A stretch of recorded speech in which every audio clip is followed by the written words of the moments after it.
So in today's video, we're going to talk about the things no one tells you about becoming a Christian. And I know this title sounds a little bit clickbaity, and maybe it's not so much the things that no one tells you about becoming Christian as much as the things that perhaps you don't fully realize when you first become a Christian. Because looking at myself, I've been in the faith for almost 15 years. So when I look at myself as a younger Christian, I see, the things that I didn't fully realize when I first, decided to follow Jesus. And my salvation, my conversion was sincere. I was 100% ready to follow Jesus no matter where he takes me, but I didn't fully realize what that actually means and what that will actually play out through experience in my life. So in a sense, this video is my older, more mature Christian speaking to my younger Christian version of myself, And I don't know where in the faith you are, maybe whether you're a new believer or maybe you're a mature believer. If you're a mature believer, there's a lot of things you probably will agree with me. If you're a younger believer, there is a lot coming your way. So I think overall, this is a very useful video. And moreover, I think we also are living in a very culturally sensitive age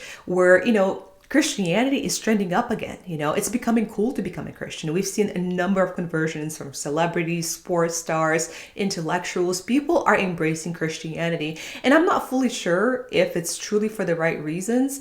Some people it's more because, Christianity is the religion of the West. There's so many good things from Christianity. Look at us, when we went crazy and liberal in 2020, and we did stupid stuff like, embracing this whole transgender idea and mutilating our kids and doing all these crazy stuff with these identity politics, these pronouns. Look what happens when you take Christianity out the window, So yeah, Christianity is needed to hold society together. So there's a lot of wave of Christians, of people who become Christians for cultural reasons. And obviously, I do believe there's also Christians who become true Christians for the right reasons because they had an encounter with Jesus, because they repented, they realized they're a sinner and that they're on the way to hell and they need redemption. So I do believe there's a number of Christians who are true in their faith. So I think this video will be very much help people clarify what it actually takes to be a real Christian. What is the cost, even honestly, of following Jesus? And so what are the things that, no one truly fully tells you, or the things that you don't truly fully realize when you first become a Christian? So in this video, I will essentially make 5 main points. All right, let's jump into number 1. So the first thing that no one tells you about becoming a Christian, or the first thing that you don't fully realize when you first become a Christian, is how much dying to oneself it involves. When you first become a Christian, there's this general excitement, like you realize you're a sinner, that Jesus died for you, that he went on the cross, he died for your sin, he made you a new creation. And there's just this surplus of these great things that Christ has done for you, and this great realization, of the gift of salvation that you received, And so, there's this overwhelming feeling of all these things that God does for you. But what you don't realize, because there is such a high price for your life, because God gave up of his one and only son to save you, your whole life now is indebted to him. Following Jesus, it requires so much dying to yourself. Like only when you start living the Christian life and you go through these hard valleys and these trials, you realize, wow, the Christian walk is not for the faint of heart. Christ doesn't want just 20% of your time in your being. Christ doesn't want just 30% or 40% or 50%, not even 80%, and not even 90%, and not even 99% of your time. Christ wants your whole life for him, your whole being for him. Submission has become such a cliche term in Christianity that people just sort of, you hear submission in the song, God, I surrender and this and all that. But to actually follow Jesus is a process of crucifixion, is a process of denial, of dying to yourself, to dying to your selfish ambition and saying, now, God, really, this is about you. You take the driver's seat and you lead my life wherever you want to take it. And that is not an easy thing to do, to live out actually. In theory sounds great, because why wouldn't you trust Jesus, right? To practically live that truth out, it is hard because at the core, it's not like our old man completely dies, we still, our flesh wages war on our new creation in Jesus. There's now this battle between your spirit and your flesh always wants, an egocentric position. And now your life has to be Christ-centric, not egocentric. And the death of your ego will be one of the most painful things for you to experience. Oh yeah, I love Jesus, I trust Jesus, but to give up control, to give up selfish ambition, to give up all your, dreams and visions for your life and say, you know what, all these things come secondary. It's all about God's kingdom first, putting Him on the altar of my life. My life now is a living sacrifice. All of these things are not easy things to do. And oftentimes you need the power of the Holy Spirit to help you in those steps. And this is not just me saying, this is what the Bible says. So in Matthew 16:24, Jesus says, whoever wants to be my disciple must deny themselves, take up their cross and follow me. What does denying yourself means? It's crucifying yourself. It's dying to whatever life you had prior, whatever dreams you had prior, and surrendering all of them to Him for His glory, for His purposes, all your talents, all your skills, to put it to His stewardship now, is giving up control. That's the cost of discipleship. This is the cost of following Jesus. Like Dietrich Bonhoeffer wrote that book, The Cost of Discipleship. Great book. Recommend for you to read it. But because the sacrifice was so great, now our whole life is indebted to Him. It's for Him. It's for His purposes. And not only does Jesus say this, Paul in Romans 12:1 talks about this, and he says, therefore, I urge you, brothers and sisters, in the view of God's mercy, to offer your bodies as a living sacrifice, holy and pleasing to God. This is your true and proper worship. Worshiping Jesus essentially, or, deciding to following Jesus is about becoming a living sacrifice. Yes, you're alive, you're still in your body, but all your energy, all your gifts go toward glorifying Him. It's becoming a good steward of everything He given you and channeling it back to His glory, back to His purposes. So let's go into number 2 of the things that no one tells you about becoming a Christian, or the things that you don't realize when you first become a Christian, which is this: how much uncertainty you'll face by choosing to follow Him. Even though becoming a Christian, finally you're on the right path, you're on a narrow road, it's by no means a very clear path. There's a lot of uncertainty in a Christian's life, depending on the call that God has for your life, depending on what God intends to do with you in 5 and 10 years. There is just so much uncertainty that you're going to face, and I'm not saying that unbelievers don't face the amount of uncertainty, but there's just something like when you become a child of God, that you want to feel like, oh, I'm safe with God. God's going to protect me. I'm going to feel great. I can just reach out to my Father. All of those things are true, and we have a great intimacy with Christ. But that's not a shield from the valleys that we'll have to face, the fires that we'll have to walk through deep waters through which we just gonna barely survive because we're gonna feel like we're gonna be drowned in them. A Christian life is an adventure. There's a lot of uncertainty, and God is writing your story, and you don't necessarily know the script of how everything's. You just trust that at the end of the day, all things will work out for your good if you're honest in your pursuit of Christ. This is something I didn't realize, when I first became a Christian. I just truly believed that as long as I was a really good Christian and I tried really hard, good things were to follow. I was gonna be met with great things, and God was just gonna reward me, and my life was gonna be great. It was a very immature frame of mind. Like, I don't know why I thought that. And what actually happened, it was just like one blow after another. It was one slap after another. And I realized, whoa, I must have been, I don't know what was wrong with me, because, I realized, every man and great woman of God, their road was filled with trials, tests, suffering. You can take from the story of Joseph, David, you go into New Testament, the life of Paul, of the apostles. All God's people, true believers, true servants of Christ, had hard lives. They faced a lot of hardship. They faced a lot of uncertainty, things that, they couldn't predicted happened to them. But their only anchor in truth and constant was their love for God and their unwavering belief that God loved them.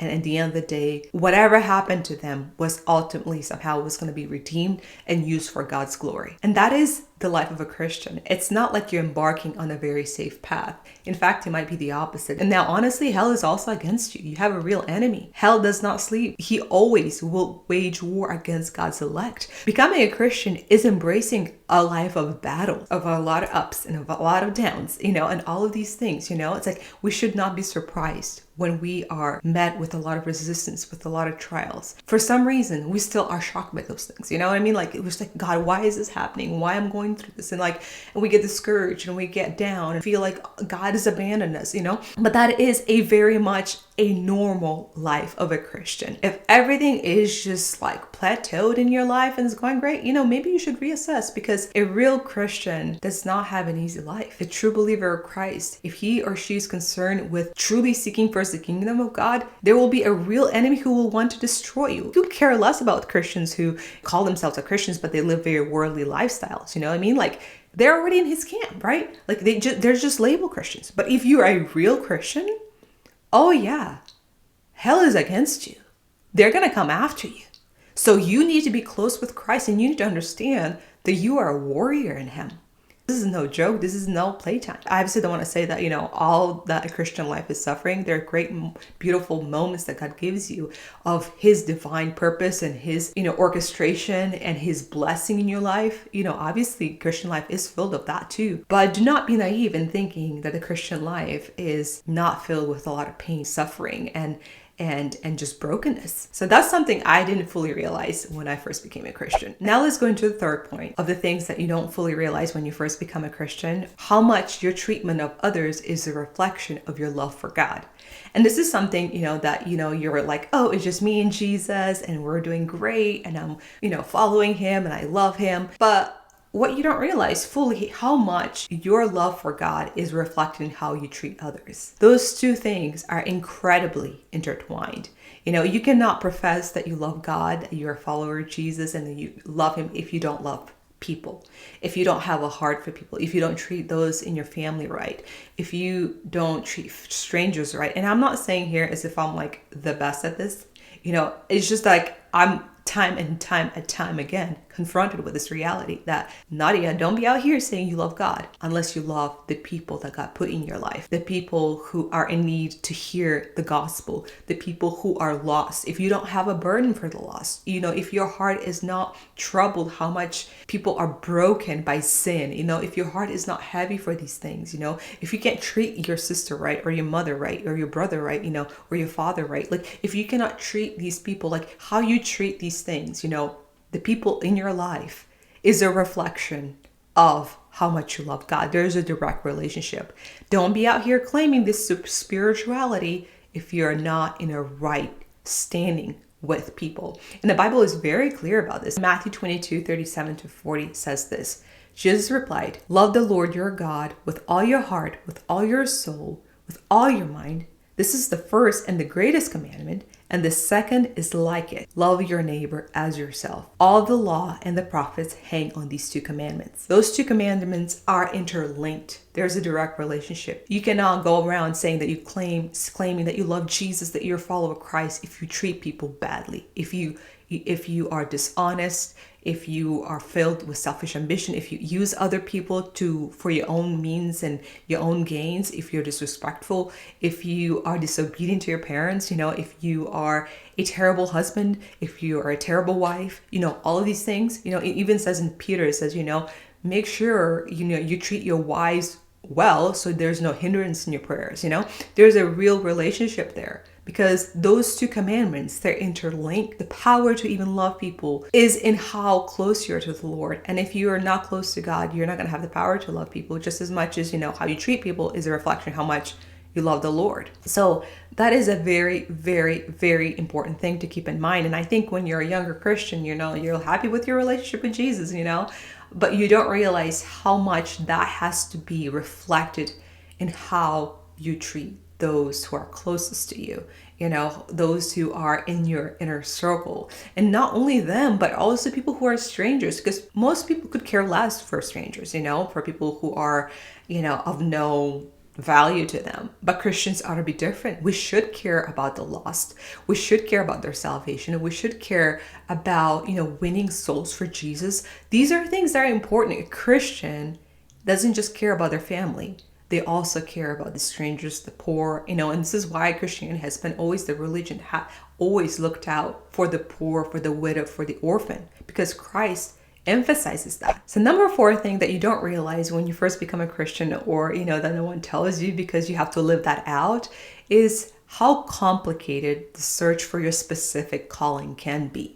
And this is a very important point here because, I think when you first become a Christian, you're saved, by grace. It's none of your works. It's not something that you earned, it's a free gift of salvation. But then also comes, because you're a saved person, because you're now a Christian, there is a responsibility on your shoulder. Because God called you to not just waste this time on the earth. You're not just called to sit around because you're a saved Christian, right? And just hang around and do nothing. You will also be judged of how good of a steward you were of the time that God given you on this earth. What have you done with the time? He's the master. He gave everyone some talents, so what have you buried your talent, or you used your talents for Jesus to maximize the call of God upon your life, And I think this is something that I didn't fully realize how complicated it's going to be for me. For me, it was very complicated because I was like, I was saved, I was baptized, and then I was kind of in choir. I never felt like singing was my thing, but I was trying so hard to make singing my thing because I was like, okay, well, this is what girls do, when they become Christian. They just should sing in church, and like, that's like something cool to do. And like, I'm telling you, I've tried many times to sing, but I have no singing abilities whatsoever. I can't hear nothing, right? And so like God had to really reveal to me and show to me where my strengths lie, where my talents lie, And for instance, like I've always been strong academically. I always had strong writing skills, I've always, I didn't know about speaking, like I do this speaking. It sounds like, oh, I'm so natural at this, speaking in front of a camera. I think I'm steadily becoming better and I'm developing the gift, but like I've always been somebody who was very much interested in complex topics and maybe breaking them down, understanding them. I also like teaching certain things that I'm passionate about and talking about them. So I realized, God showed me over time that, you know what, Nadia, you're like a speaking vessel. You can encourage people. You can teach people. You can break down complex subjects. You can make these different little things that, I've given you. These things are not from you. They're not just from your intellect.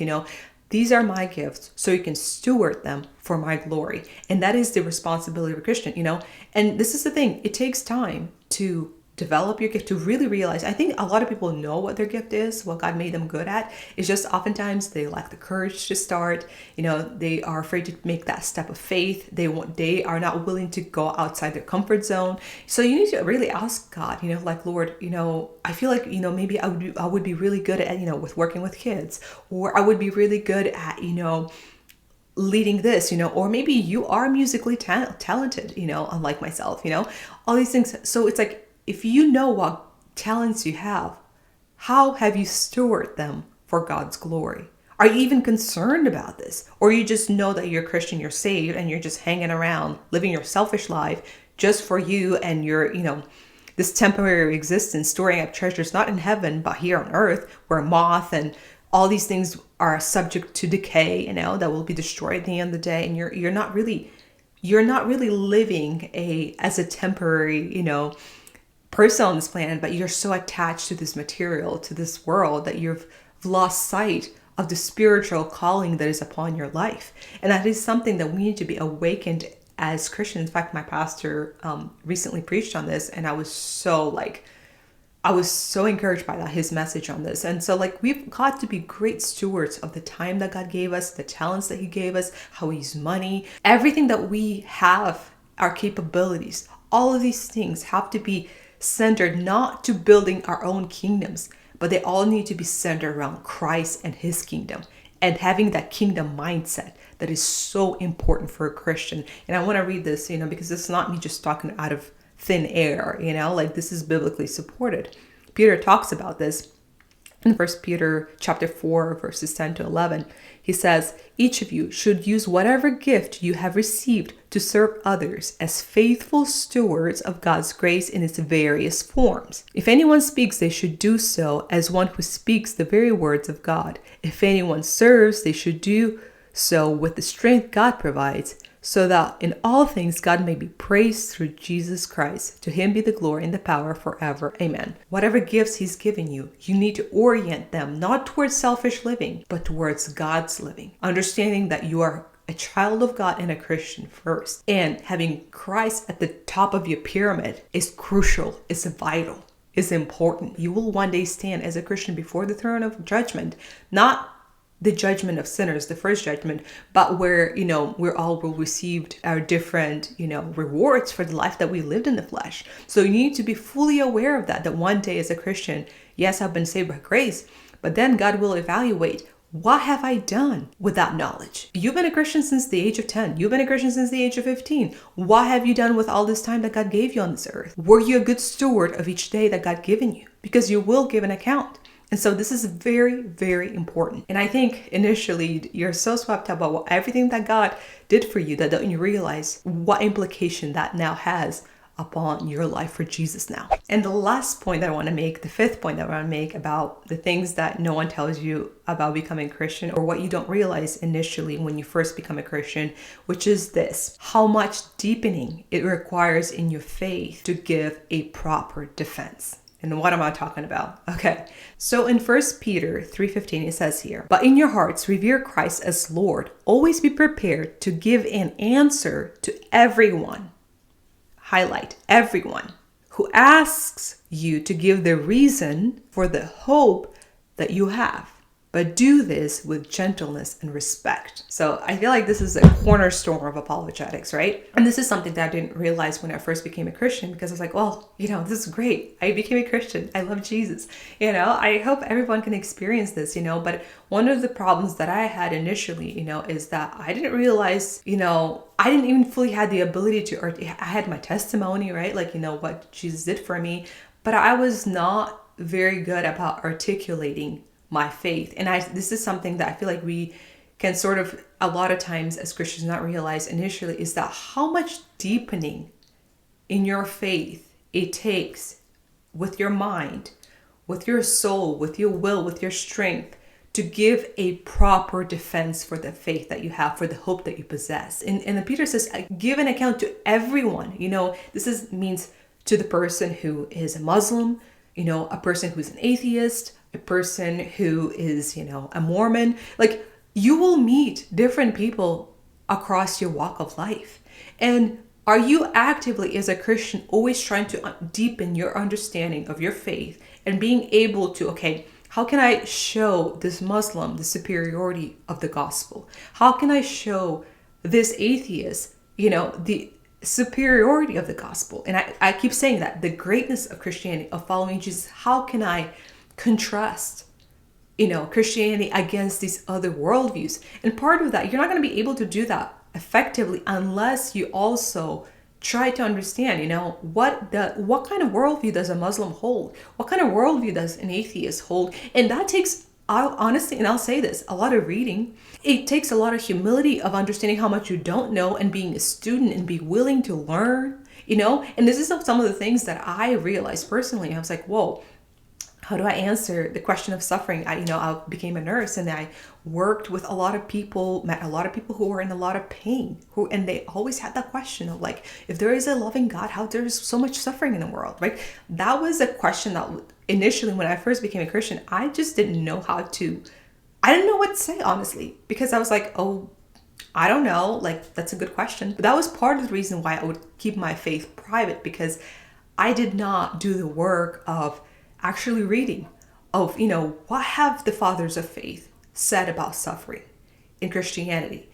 What have the men and great women and Christian minds before me have said on these topics? Nadia, have you read those things? Have you read those arguments? Have you done the work of apologetics, essentially? And this is why I'm so passionate about apologetics, because it prepares. I'm not saying that your ability to argue or present a debate is going to win a soul over. And clearly, Peter says, do it with respect. At the end of the day, you're not going to save nobody unless the Holy Spirit reveals it to them. But that doesn't take the responsibility of each Christian of deepening their knowledge of the Word, deepening their knowledge of church history, of all these things. Because if you claim to be a Christian, your mind needs to be engaged. Your mind, your heart needs to be engaged. Your will needs to be engaged. Your talents need to be engaged. All of these things. You're a living sacrifice now. For goodness sakes, you are a living sacrifice. And that's what it takes. And I think when I first became a Christian, I didn't realize how much how much mental work it'll take, how much, spiritual work it'll take, how much, reframing and rewiring and opening myself to new horizons it would take, and how much being curious and being willing to learn it'll take. All right, guys, so I hope this video was helpful. Obviously, this video is primarily if you are a Christian, if you decided to follow Jesus. And my hope is that you're not one of these hypocritical Christians who just wears the label of a Christian but deny the power of. They cannot articulate their faith. They're not paying a price. They're not living as a living sacrifice, because at the end of the day, if that's the kind of Christian you are, you will face judgment, and Jesus will literally say, "Depart from me, I never knew you. I never knew you. I don't know what you're claiming. You out here claiming allegiance to me, but we have no relationship. You don't know me. I don't know you." And that is a sad thing for you to have labeled yourself a Christian your whole life, just to realize one day you'll meet him face to face and he doesn't know you. Considering commenting, liking this video, let me know your thoughts in the comment section, and I'll see you guys in the next video.